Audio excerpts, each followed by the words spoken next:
It's time for your next favorite episode of the Integratedness Podcast with Jason and Jolene.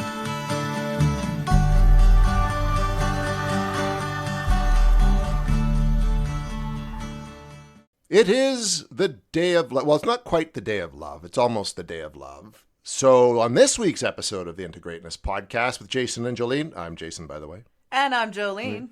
We're going to put a little spin on the Valentine's Day chatter. Because, Joe, in the past, we've done like love languages. We've talked about love in general. We did a chemistry episode this year.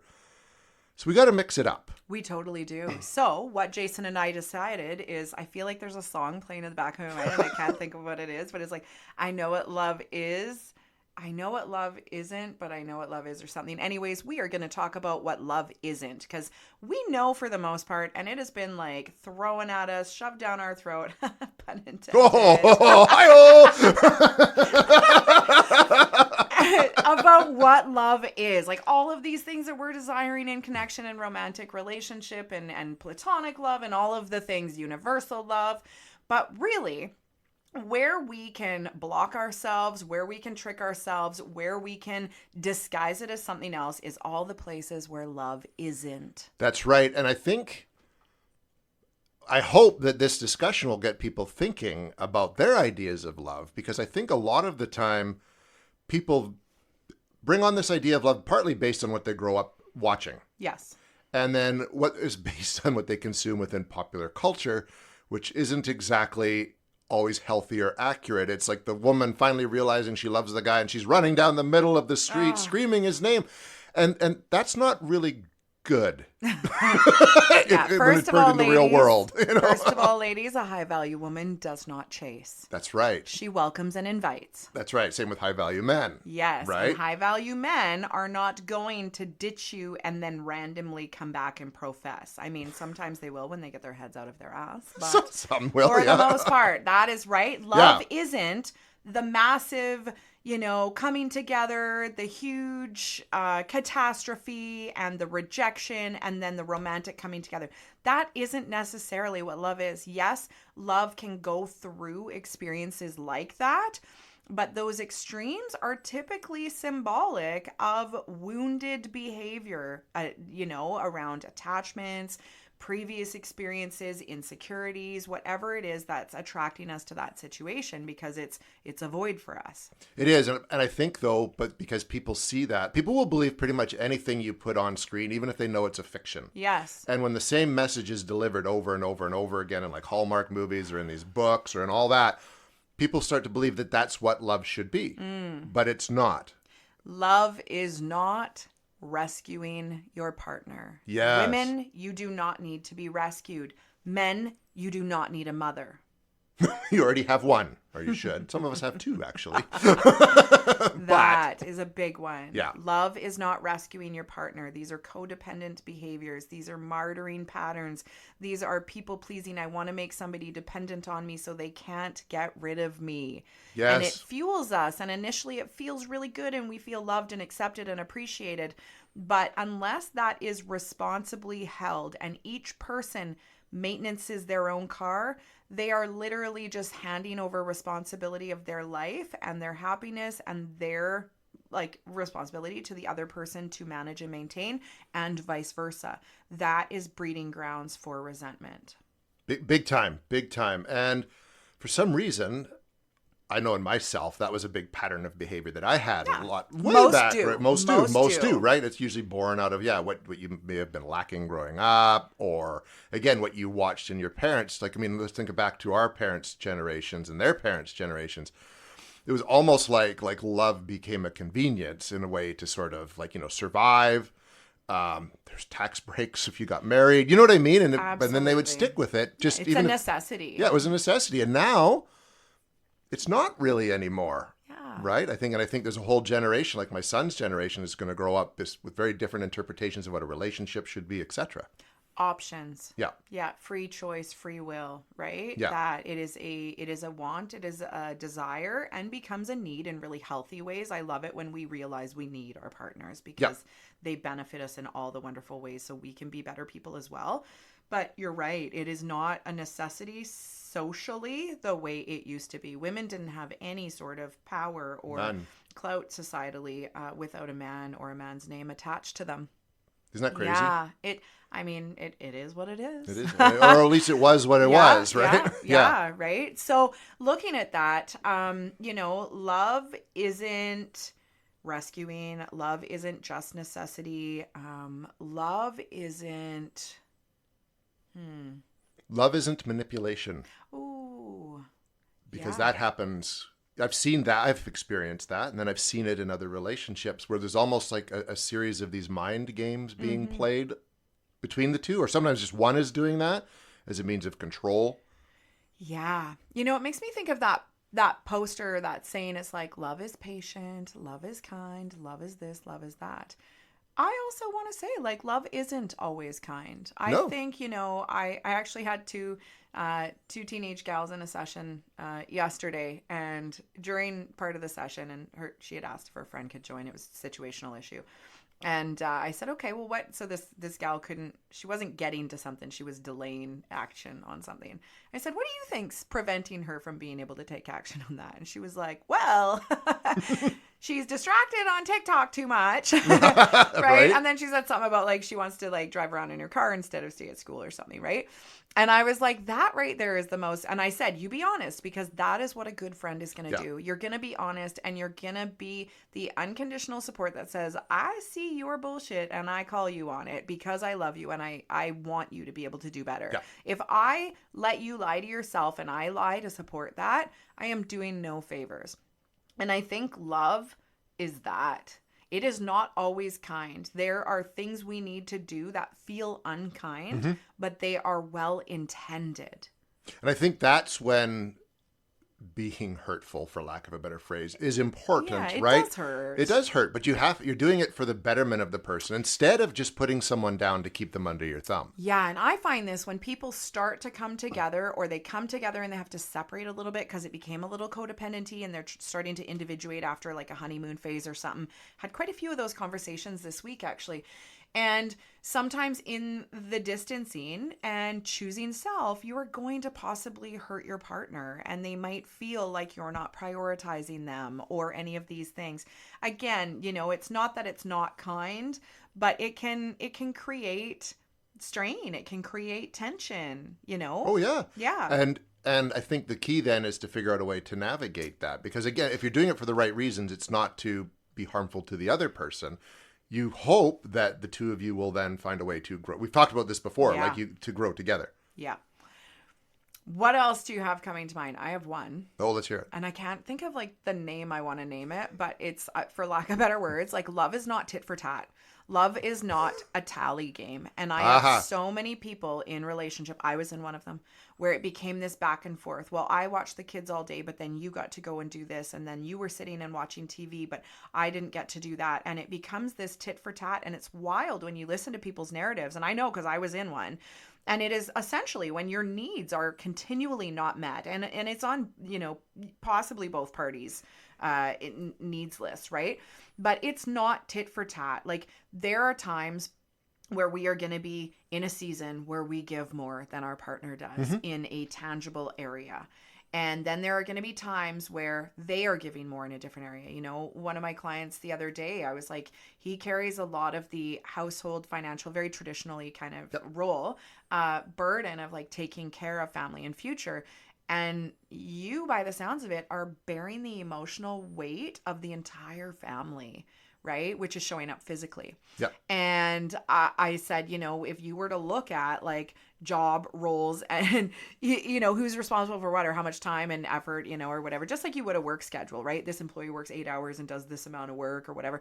Those are the same thing. They look different because they're not tangible hours you're putting in, but somebody's always holding something for someone else. And I think we go back and forth in relationships all the time through this. And I think that's beautiful when we can do it in ways. I see this lots with people.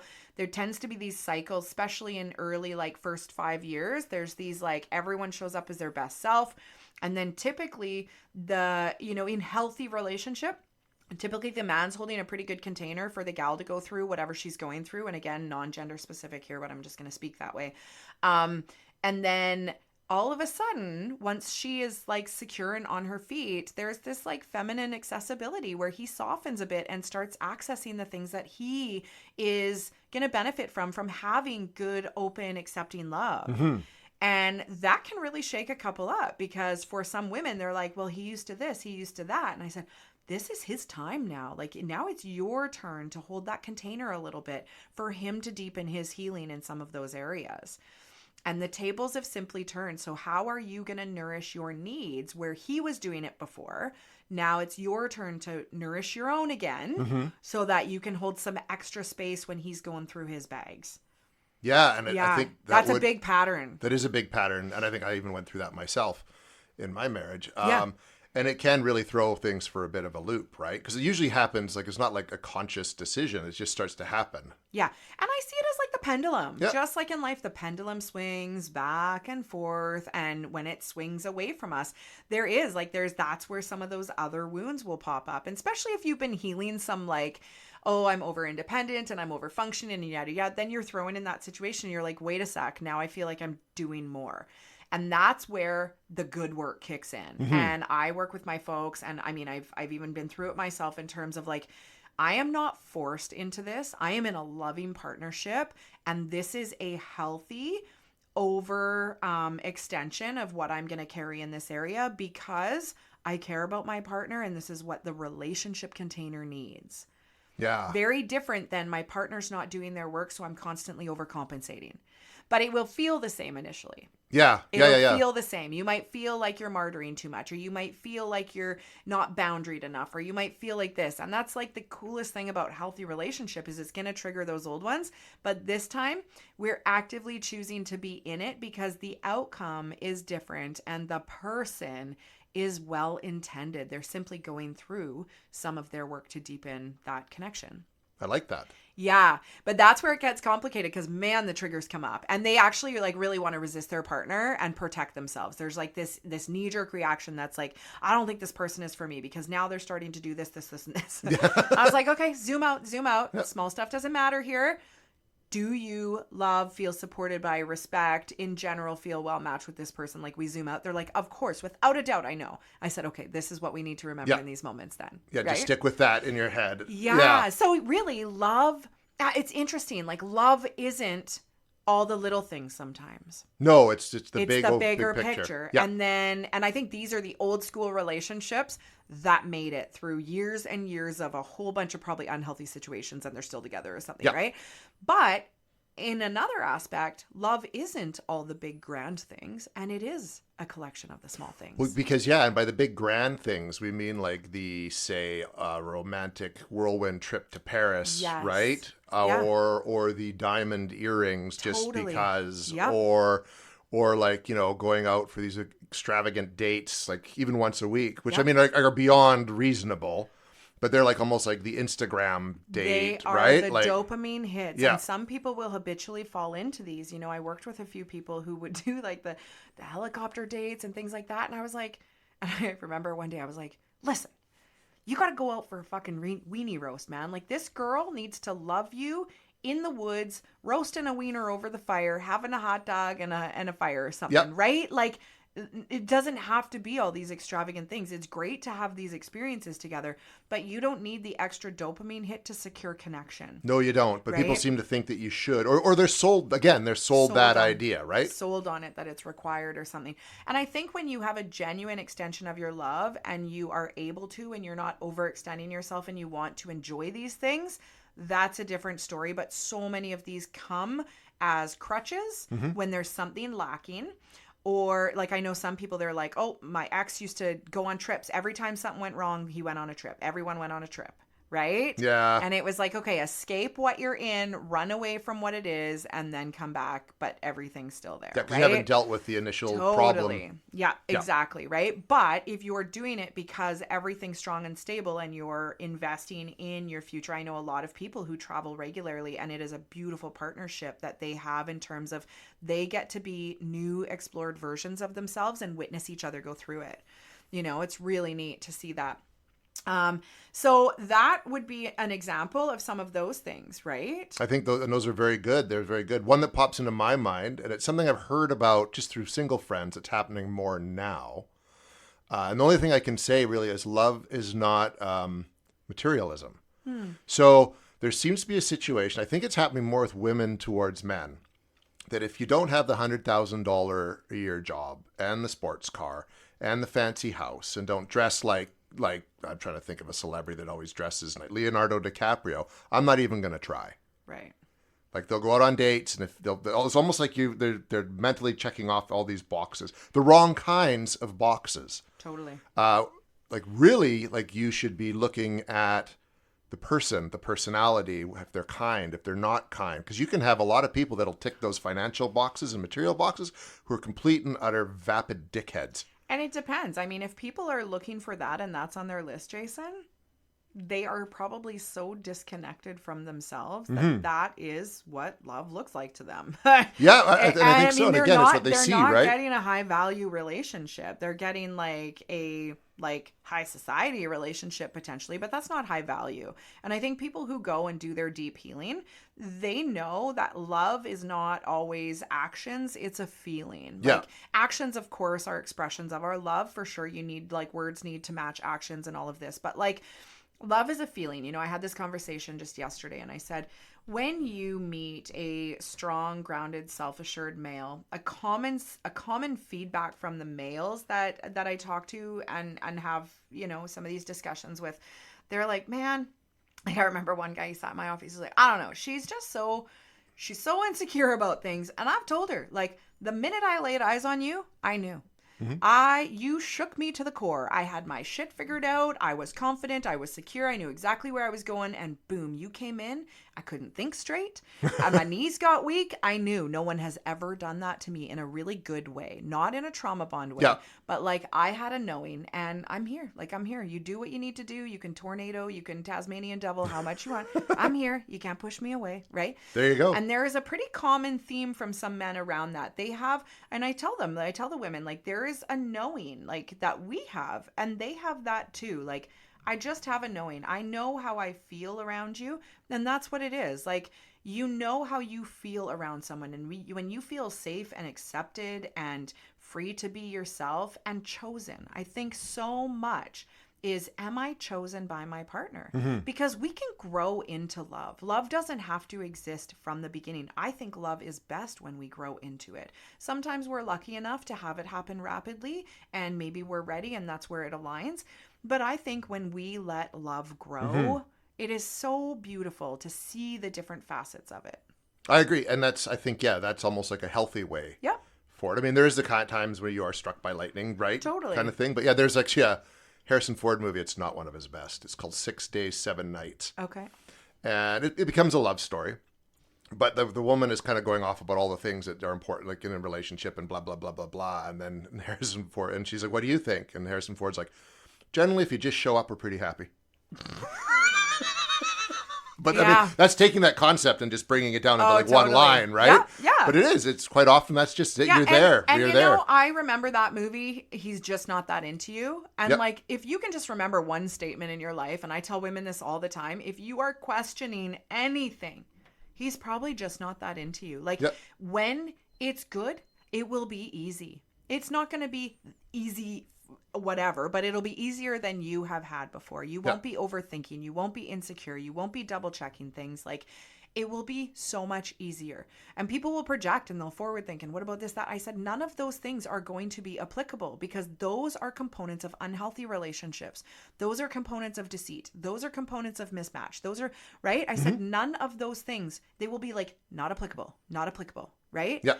It's really interesting. Some people have a hard time getting to that place in their mind when they've been in wounded space for sure. For so long.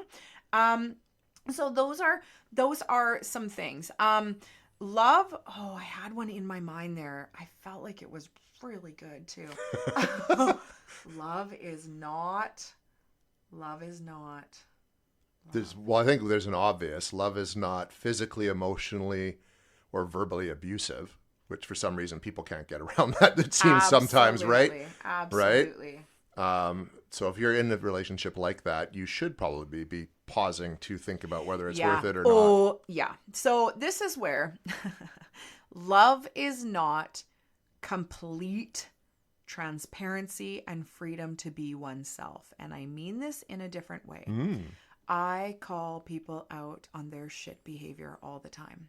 So they'll come to me with a rupture in the relationship. And I go, oh, okay, so let's look at this. Well, I did this and then we did that. And then all of a sudden we threw out the divorce and this and that. And I just grabbed the kids and we left. And then he did this for the day. And finally 2 days later we came. And I was like, whoa.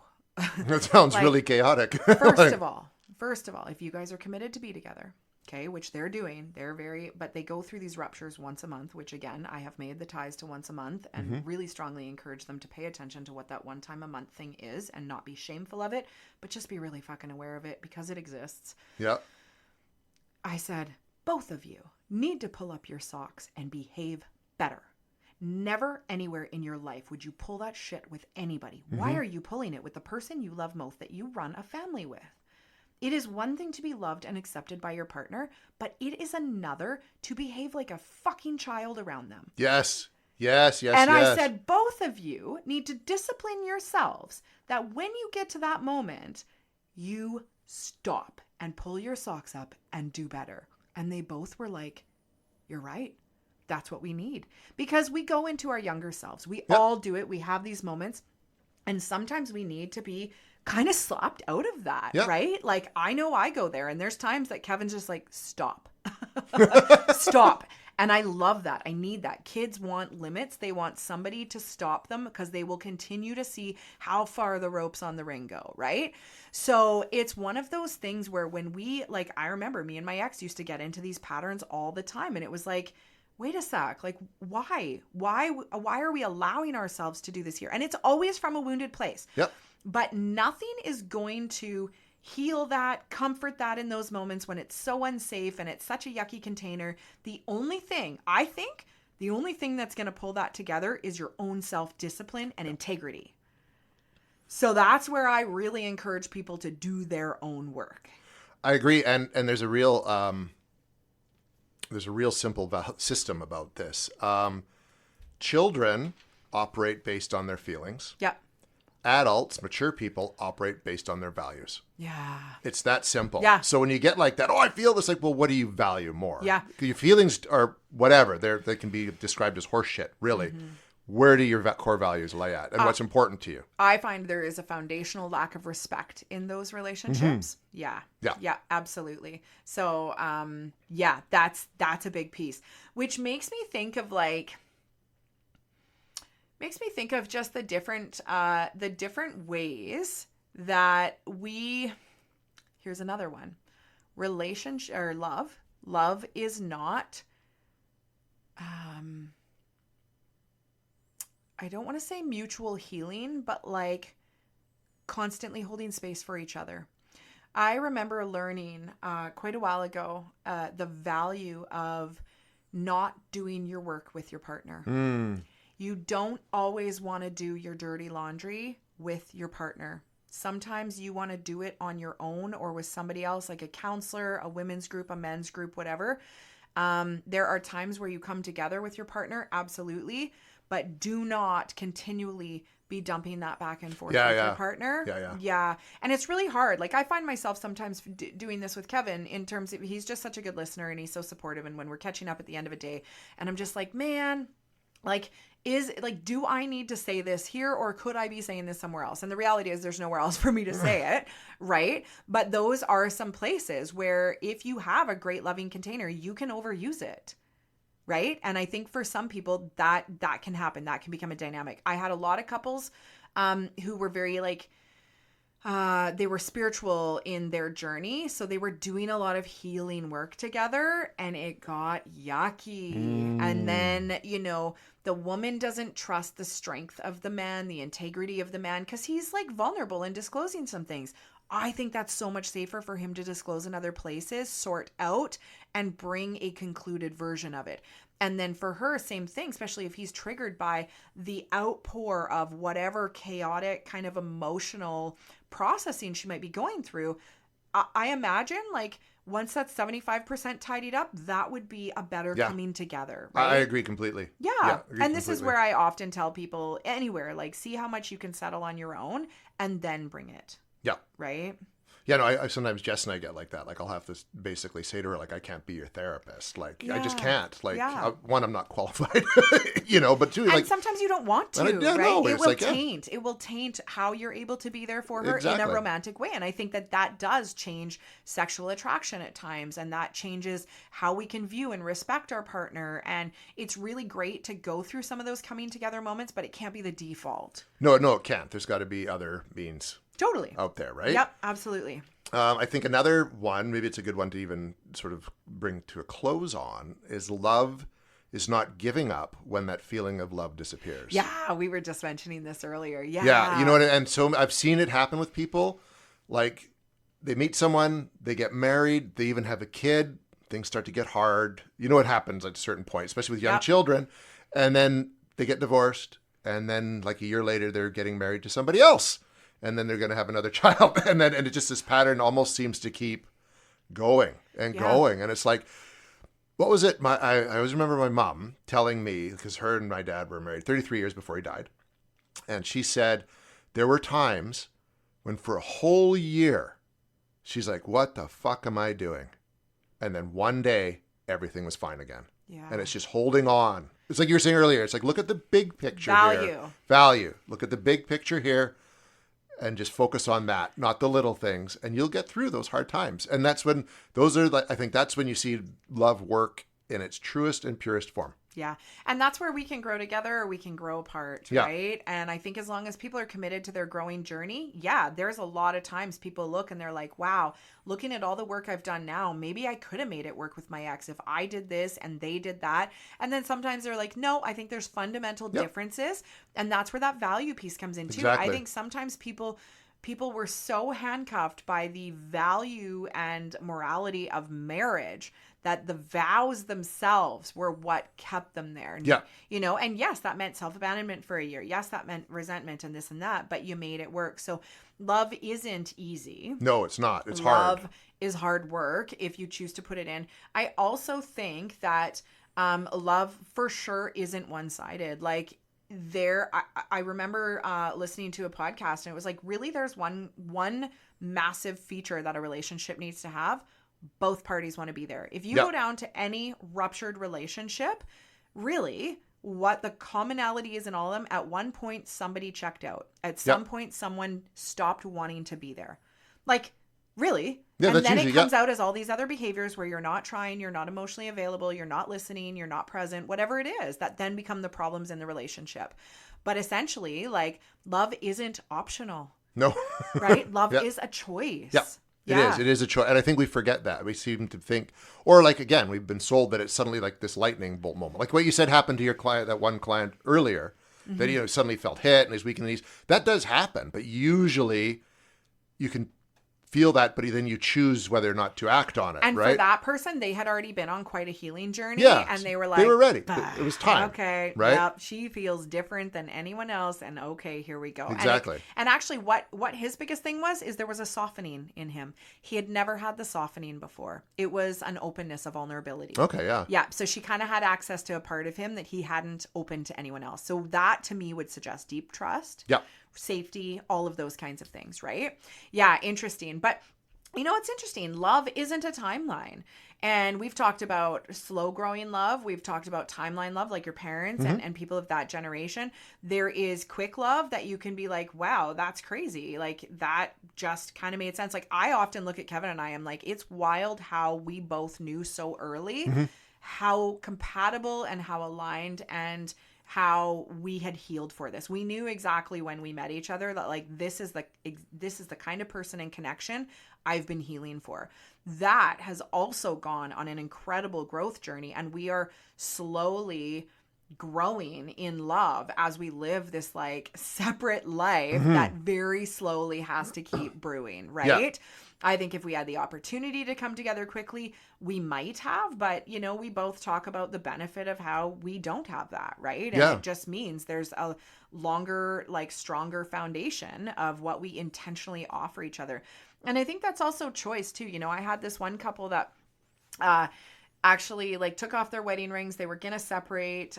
They ended up traveling during COVID, which has completely become a lifestyle of theirs now with their kids. And they took their rings off and they kind of unpartnered. And then through that like trip across Canada and COVID and stuff, they became friends again, and they regrew their love. I don't want to say they fell in love again, but they regrew their love. And both of them did substantial amounts of healing. But one of the things they said is every day we wake up and we choose each other. We recognize that at any point, the other person cannot choose us. And this is the accountability piece, right? We get so used to the fact that, oh, somebody said I do. That means that like, I'm good. I'm free to be an asshole if I want to be. And no, the reality is every day our partner wakes up and they choose us. So how do we make ourselves choosable every day? Yeah, I think there's there's a lot of talk right now in certain corners of the internet about what, like, you know, why should men and women even be together? Or, you know what I mean? There's this big thing, and it's almost like, well, what, like, you know, and one question is, well, what do they bring to the table? It's actually, no, what do you bring to the table? Yes. Like, what are you bringing? Because the other person can just be like, well, fuck you, I'm out. Totally. People, they don't think about that because we're so self-focused so often. It's like, well, what's me? But it should be like, what about you? Yeah. Oh, totally. I remember Kevin talking about that in like, because we met online, of course, living where we live, but he had said that like, it was an interesting experience for him in the dating world. Cause I remember I was like, wow, you never mentioned this or that. He's like, no, I like purposely held back on all these things. He's like, cause I think there was one person who that was literally the question he asked after she was like peppering him about all these things. And he was like, but what do you bring to the table? Yeah. And she had like nothing. No, for sure, right? I'm like sure nothing. like maybe a piece of ass or something. Yeah. But like, honestly, that's a big piece, right? Yeah. What are you bringing? This isn't all about, Yeah. And I think that when you think about those, you know, stereotypical check boxes and things like that, right? I had a big list of what was getting checked off for sure. Yeah. And you nailed it, Kevin. Well, there you go. All right. So there is our untraditional Valentine's Day episode for you. Yeah. And you know what I'm thinking as we say this? I'm like, in the context of Jason and Jess, love isn't an empty coffee machine. Love isn't a wet towel when you get out of the shower, right? Right. Exactly. Those are all your little things that love is, right? Exactly. We talked about that 2 years ago on our Love Languages episode. Totally. So what are your thoughts on love and what love isn't? You can leave us a comment below. Yeah, totally. What's your shit behavior, guys? Yeah, we want to know. We want to hear it. We want to hear it. Actually, one of the other things, love isn't excessive insecurity. I remember, and actually, Kevin, I'm going to out myself here. This is a big, this was like a big moment for me to be like, whoa, yeah. You know, I was feeling insecure about some things and looking for some reassurance, and finally, there was a point where he was like, listen, it is so insulting that you're questioning me about this. Like, I have given you no reason to think this, because these were some of my wounds that I was openly talking about and being like, man, these are the things that come up for me. This was in the very beginning. And when he turned it around, it was like, I'm a man of integrity, and every time that you have this insecurity, it is questioning that in me. And I have reassured you. I have given no reason for you to think these things. Mm-hmm. Yes, this is your wound, but also here's how that impacts me. And I was like, that is what I needed to hear. Right? That was profound for me, right? So I often remind people of that. Like, yes, you could be sharing your wound. And this is why that sharing of your healing with your partner and what's going on, that is an example of like what I was trying to get clarification around, which was great. But then like when it was kind of continual for a while there, that was the point it got to. And that is what I needed to hear. I loved that. I was like, yes, you're right. So then every time I had that feeling, I like worked through 80% of it. And if there was still some left over, then I would approach it. Yeah. Yeah. And it really made me be like, I don't want to bring that here. Yeah. Yeah. I like that. That's good. It was crazy. That's good. Good for Kevin. Yeah. Good for me. Like I just fucking outed myself there. Yeah. Yeah. It's important. It's important to acknowledge when we have issues of our own. Oh, right? for sure. Yeah. That wraps up this week's episode. Of course, we're back next week with your next favorite episode. Until then, I am Jason. And I'm Jolene. And you guys enjoy your Valentine's Day, Love Day. And if you're living in the BC of the Canada, you got Family Day coming up too. So go love the shit out of this weekend. Oh, yeah, I like that. Yeah. Yeah, love the shit out of this weekend. Yeah, and it's my birthday next week, bitches.